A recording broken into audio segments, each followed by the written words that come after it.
શહેરે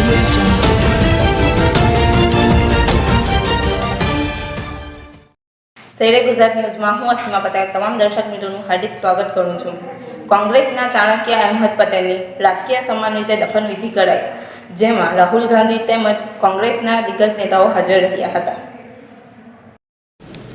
કોંગ્રેસના મોભસ્તંભ સમાન અહેમદભાઈ પટેલની રાજકીય સન્માન સાથે ચીરવિદાય કરાઈ હતી, જેમાં કોંગ્રેસના યુવા લોકપ્રિય નેતા રાહુલ ગાંધી, ગુજરાત વિરોધ પક્ષ નેતા પરેશ ધાનાણી, ગુજરાત પ્રદેશ કાર્યકારી અધ્યક્ષ હાર્દિક પટેલ, મુખ્યમંત્રી કમલનાથ, શક્તિસિંહ ગોહિલ, શંકરસિંહ વાઘેલા, અર્જુન મોઢવાડિયા તેમજ જિગ્નેશ મેવાણી જેવા રાજકારણના તમામ મહાનુભાવો અંતિમ યાત્રામાં ઉપસ્થિત રહ્યા હતા।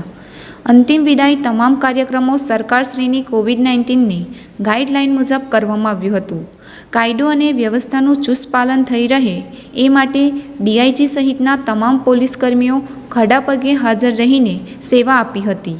જોકે દિલ્હી લેવલના અધિકારીઓ અંતિમ યાત્રામાં હાજર હોવાથી એક દિવસ પૂર્વે જ તમામ તૈયારીઓ અને પોલીસનો ચાપતો બંદોબસ્ત ગોઠવી દેવામાં આવ્યો હતો।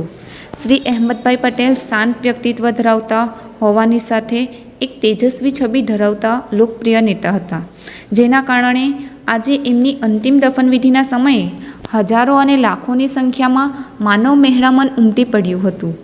શેરે ગુજરાત ન્યૂઝ પરિવાર તરફથી પણ અહેમદભાઈ પટેલને અને એમના કરેલ લોકસેવાને યાદ કરીને અશ્રુભીની શ્રદ્ધાંજલિ આપીએ છીએ અને પરમ કૃપાળુ પરમાત્મા પાસે દુઆ કરીએ છીએ એમની આત્માને શાંતિ મળે અને તેમના પરિવાર ઉપર આવી પડેલી આ દુઃખના સમયે એમને સહન શક્તિ અર્પે।